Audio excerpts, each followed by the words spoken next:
তোমরা এসে প্রত্যেকে ঝুটলে হ্যাঁ আমার জিনিসে ভাগ নিচ্ছ কেন হ্যাঁ এদের এখান থেকে টিকতে দেওয়া যাবে না মেয়ে তারা একটু এখান থেকে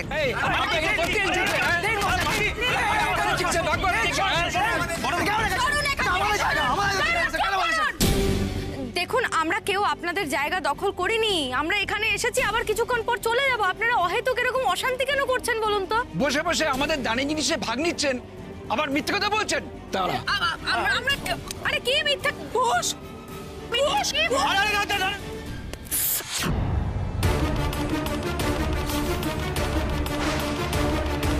পাখি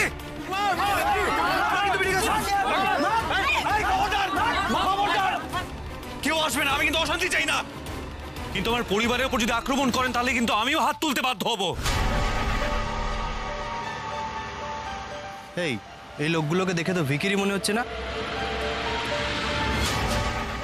কুশ বাবু তুমি একদম ওদের সাথে মুখ লাগতে যেও না তুমি ঠিক আছো তো এই না আমি ঠিক আছে তুমি ওনাদেরকে এক্ষুনি নিয়ে যাও আমি যাচ্ছি জেঠুমনি আপনি যান আমি আসছি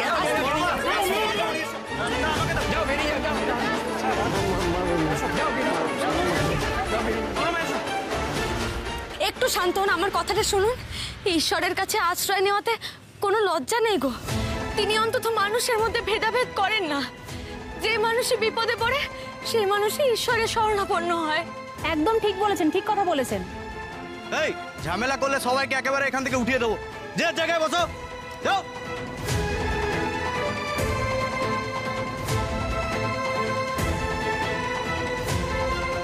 বেলা শির পরিবারের মান সম্মান নিয়ে এতদিন গর্ভে অন্ধ ছিলাম সে সম্মানে বিন্দু মাত্র আঁচ পড়লে আমি বলতাম বাড়ি থেকে বের করে দেব আজ আমার ছেলেমেয়েরা এমন অবস্থা করেছে যে সেই সম্মান আমারই হাত দিয়ে ধুলোয় গড়াগড়ি খাচ্ছে বেলা আমার বাপ ঠাকুরদা পরপারে বসে আমার দিকে তাকিয়ে তির্যক হাসছে আর ভাবছে কার উপর দিয়েছিলাম আমি শিল পরিবারের মান সম্মানের দায়িত্ব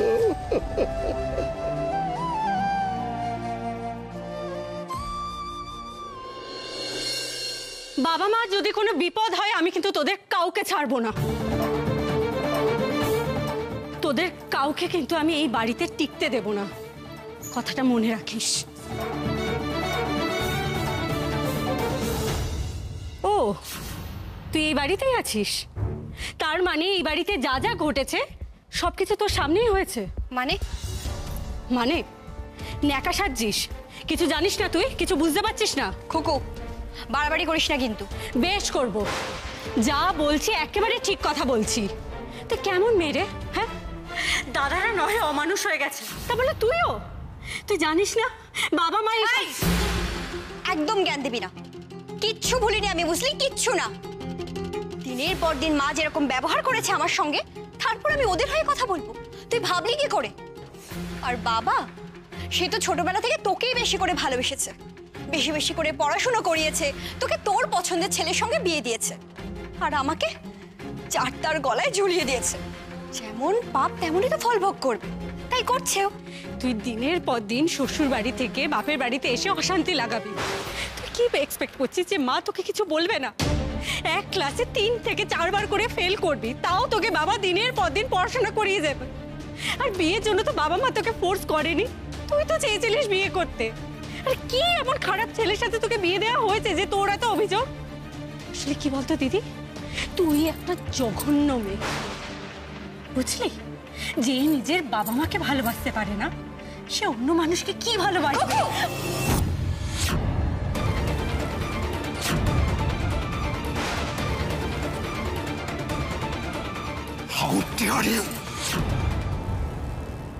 ওর গায়ে হাত তোলার সাহস হয় কি করে তোমার ওমা দিদি হয়ে বোনকে একটু শাসন করেছে তার মধ্যে তুমি কেন ঢুকছো ঠাকুর জামাই তোমার থেকে সম্মানে বড় হয় না মনি শিমু বাচ্চা মেয়ে নয় বৌদি আর আমার সামনে আমার বউয়ের গায়ে হাত তোলা তাও বিনা কারণে এটা আমি কিছুতেই বরদাস্ত করবো না নেভার আমি এক্ষুনি থানায় যাচ্ছি, আর তোমাদের প্রত্যেকের এগেনস্টে আমি কমপ্লেন করব। খুব ভালো করে জানি তোমাদেরকে একমাত্র ওরাই শাস্তি দিতে পারে। চলো শিবা, এসো।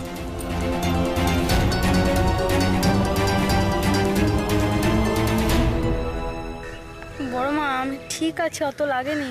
এই তোমার দোষ দেখেছো তো? হ্যাঁ, সব সময় খালি বাড়াবাড়ি বাড়াবাড়ি।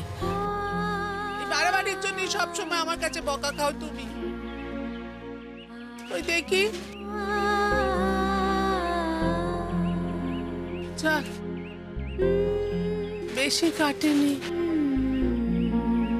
মানুষ চিনতে অনেক দেরি করলে বেলা, অনেক দেরি করলে। যাদের এতকাল আগলে রাখতে তারাই তোমাকে আঘাত দিল, আর যাদের দূরে সরিয়ে রাখতে তারা আমাদের বাঁচাতে নিজেরা আঘাত পেল।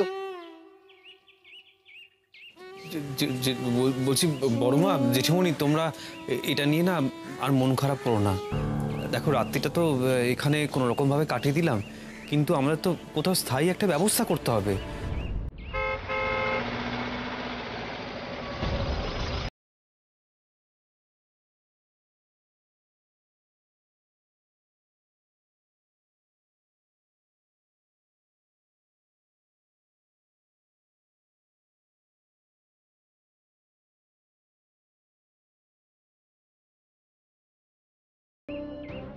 আরে তরুণ বাবু যে, আপনি এখানে? না মানে আসলে বুঝতেই তো পাচ্ছেন, এখানে মানুষজন আমাকে চেনে, মান্যিগণ্যি করে, তাই ওই বেআই মশাই বলতে একটু বাঁধলো।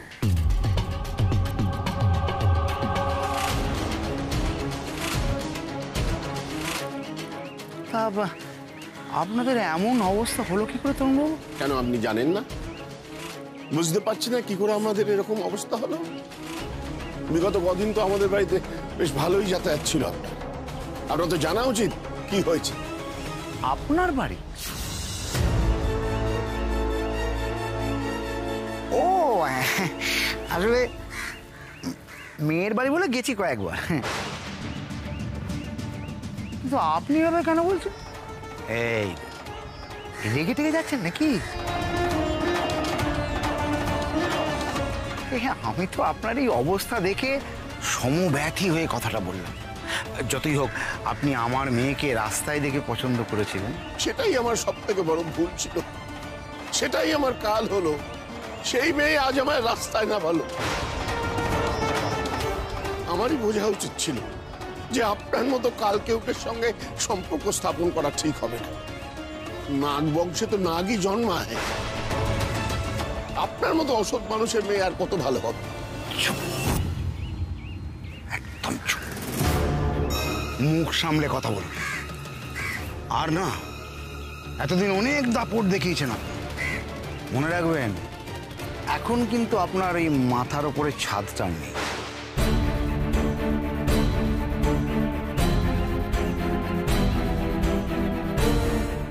আমি আপনাকে ছেড়ে দিল, অনেকে কিন্তু ছেড়ে কথা বলবে না তরুণবাবু।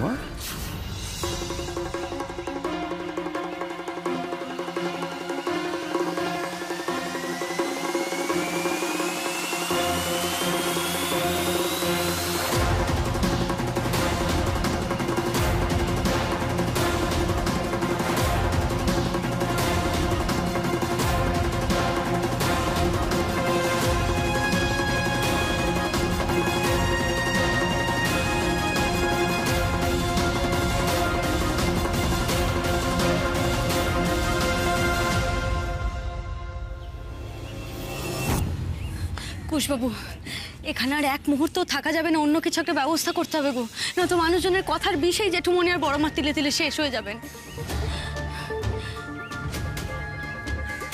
কি গো পাখি, আমি ভেবে নিছি। আমি এক মিনিট। ওকে, আমার ঠাকুরদা তার বাবার সঙ্গে যখন এই শহরে পথ চলা শুরু করেছিল না, তখন এইভাবেই ঘুরে ঘুরে আলতা সিঁদুর বিক্রি করতো, তাই না জেঠিমণি? আমিও তাই করব। আমি যেভাবে হোক আজকে আমি টাকার ব্যবস্থা করবি, তোমাদের এখান দিয়ে নিয়ে যাবো, তোমরা একদম চিন্তা করো না, আমি ঠিক ব্যবস্থা করবো। আমি আসছি, হ্যাঁ পাখি, আমি আসছি।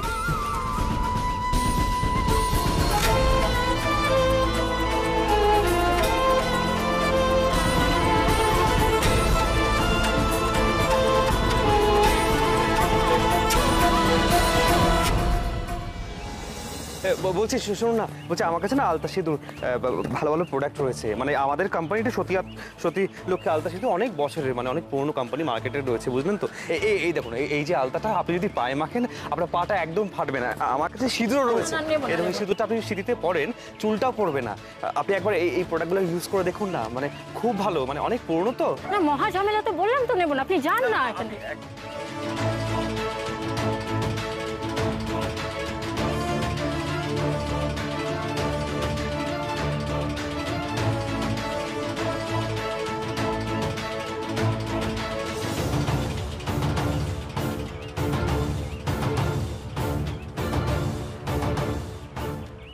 কি করছো কি তুমি? শোনো, আমি এই দিকটা খুঁজি, তুমি ওই দিকটা খোঁজো, ঠিক আছে? আরে দাঁড়াও, কি করছো তুমি? তুমি দাঁড়াও, আমি দেখে আসছি।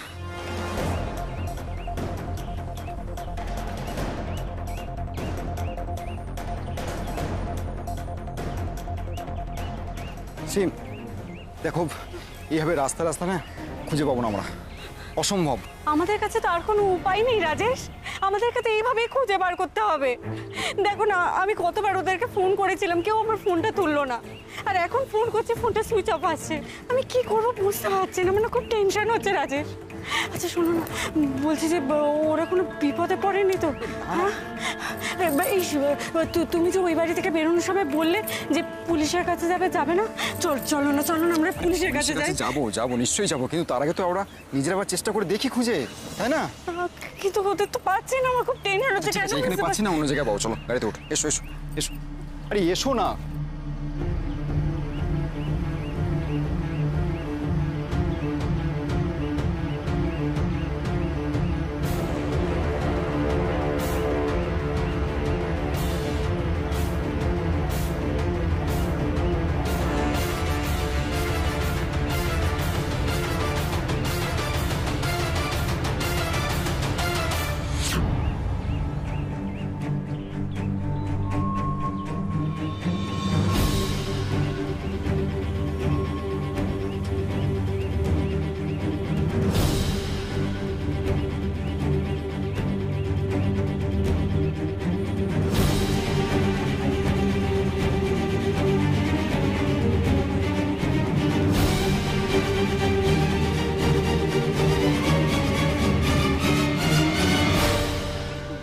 কাল রাতে ওরা বেরিয়েছে, এতক্ষণে ওরা কোথায় চলে গেছে আমি তো কিচ্ছু বুঝতে পারছি না। বাবা মা, রাঙাদা, রাঙা বৌদি, আমি যতটা ওদেরকে চিনি, বিশ্বাস করে ওরা তো কারোর কাছে যাবে না, কারোর কাছে সাহায্য চাইতে যাবে না। আরে আমি তো বুঝতেই পারছি না, তো আমাকেই ফোন করতো, তাই না? আমার না খুব ভয় করছে, এই অবস্থায় ওরা কোথায় যাবে, কি করবে? বাবা মা যদি অসুস্থ হয়ে পড়ে।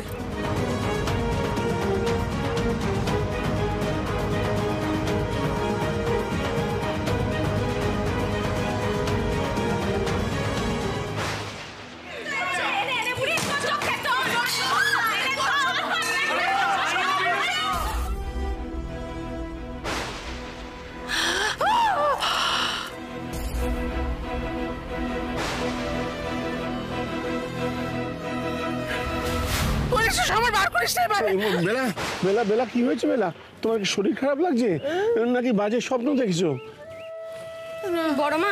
বড় মা বলছি, এই যে ঠাকুরের প্রসাদ বুঝলেন, ওই অনেকক্ষণ লাইন দিয়েছিলাম, লাইন দিয়ে একটুখানি পেয়েছি, এটা খেয়ে নিন। তুমি খাও, আমার মুখে কোনো রুচি নেই মা। ও মা, রুচি নেই কেন? খান। ও বড় মা, আপনার যে জ্বর গো, জেঠুমনি, বড় মার তো জ্বর। সে কি জ্বর? আর আমি তো বুঝতেই পারিনি এতক্ষণ। জেঠুমনি বলছি, ওই যে ওষুধের বাক্সর মধ্যে না দেখুন তো জ্বরের ওষুধ আছে নাকি, আমাকে দিন, একটু খুঁজে দিন না, আমি ততক্ষণ দুগ্রাস খাই দিই। আমি খাবো না, আমার ইচ্ছে করছে না, আমার কিছু হয়নি। আরে একটু তো খেতে হবে, শরীরটা খারাপ হয়ে যাবে তো। আছে দেখুন দেখুন ও মা, দেখুন দেখি আছে রাঙাবু, এর মধ্যে তো জ্বরের ওষুধ নেই। নেই? আমি ঠিক আছি বাপু, এত উদ্ব্যস্ত তোমরা হো না, একটুখানি শুলেই ঠিক হয়ে যাও।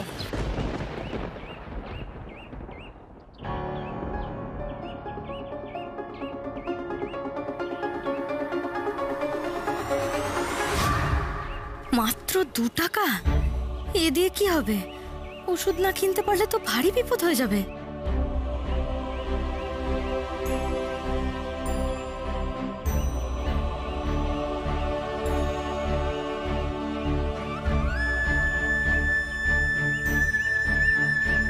কুশবাবু নেই এখন, বড় মার শরীরটা এত খারাপ হয়ে গেল, কি যে করি।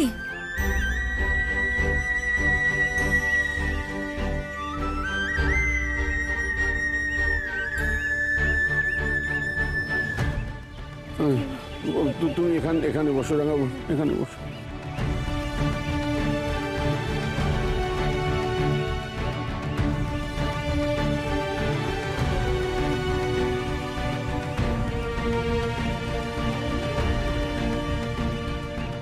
না, শুধু জলপট্টি দিলে তো হবে না, ওষুধ দিতে হবে। কিন্তু কিভাবে যে ওষুধ জোগাড় করব?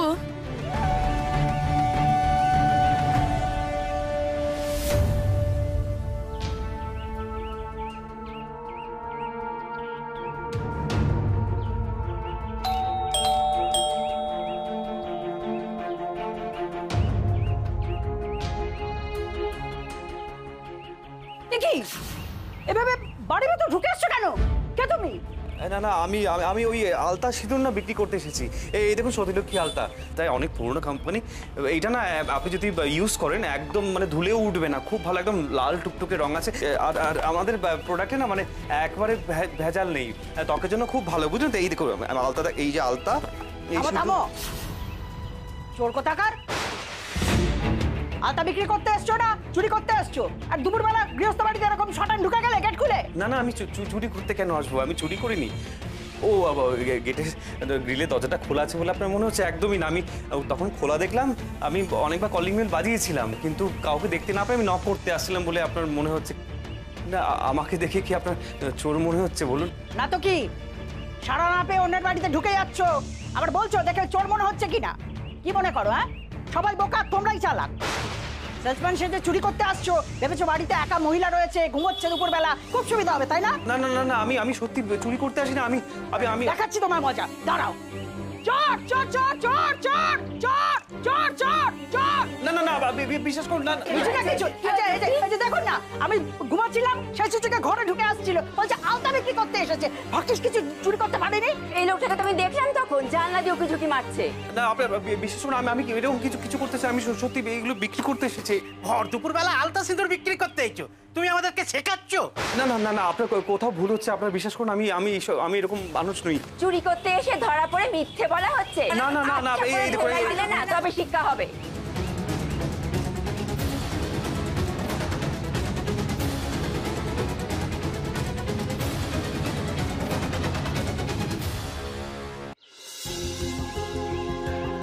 কুশবাবু এখনো এলো না, এদিকে বড় মতো প্রায় বেহুশ হয়ে যাচ্ছেন।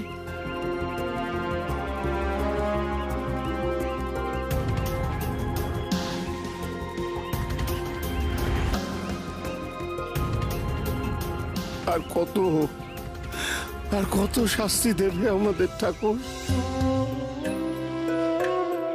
হয় আমাদের এই যন্ত্রণার থেকে মুক্তি দাও, নাহলে আমাদের শেষ করে ফেলো। দয়া করো, দয়া করো ঠাকুর, দয়া করো। এ কি অবস্থায় পড়লাম ভোলা মহেশ্বর! বয়স্ক মানুষ দুটো এত কষ্ট পাচ্ছেন, আমি কিচ্ছু করতে পারছি না। ওষুধ না পড়লে মনে তো হচ্ছে না বড় মা জ্বরটাও নামবে বলে। যেভাবেই হোক ওষুধের জন্য এখন পয়সা জোগাড় করতেই হবে।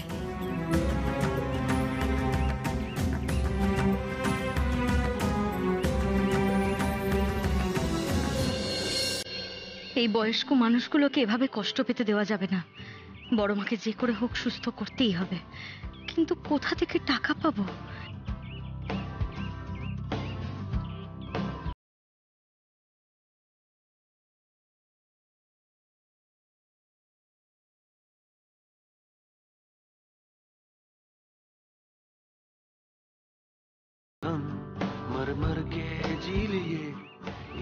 तो अब हमें जीने दो ना ना ना ना ना ना ना ना ना ना ना।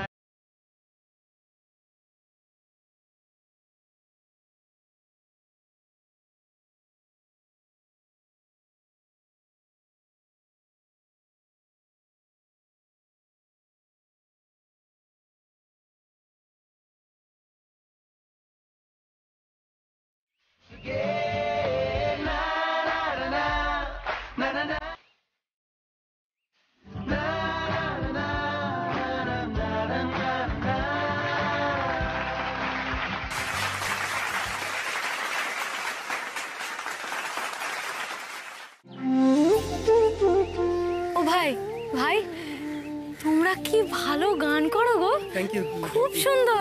Thank you. গান আমরা কখনোই কোনোদিন শিখিনি, ছোটবেলা থেকে গান গাইতে ভালো লাগে তাই গাওয়া। বলছি তোমরা এখানে অনেক দিন ধরে গান করো? এই তো কয়েক বছর হলো। আরে আমরা শুধু এখানে না, অনেক জায়গায় ঘুরে গান গাই। আমাদের তো কোনো সোর্স নেই, চেনেও না কেউ, তাই কোনো বড় প্রোগ্রাম পাই না। এইরকম রাস্তায় রাস্তায় গেয়েই আমরা খুব খুশি। আসলে আমরা কেউই তো খুব একটা সচ্ছল পরিবারের নই, তাড়াতাড়ি চাকরিতে ঢুকে পড়তে হয়েছিল, কিন্তু এই লকডাউনে সবারই চাকরিটা চলে যায়। বহু চেষ্টা করার পরেও যখন কোনো কাজ পেলাম না, তখন বন্ধুরাই মিলে এটাকে উপায় করে নিয়েছি। শোনো না, বলছি এতে তোমাদের সংসার চলে? দিব্যি চলে, বন্ধুদের সঙ্গে সময়ও কাটানো হয়, আর আমরা সবাই খুব আনন্দ করে গান গাই। আসলে আগে যখন আড্ডায় বসতাম তখন গান গাইতাম, আমরা এখন সবাই একসাথে ব্যান্ডের হয়ে গান গেয়ে আয় করি। আসলে পাড়ার মধ্যে তো আমরা এইটুকুই পারি, তাই ভালোবাসার এই কাজটুকুই সম্বল আর কি।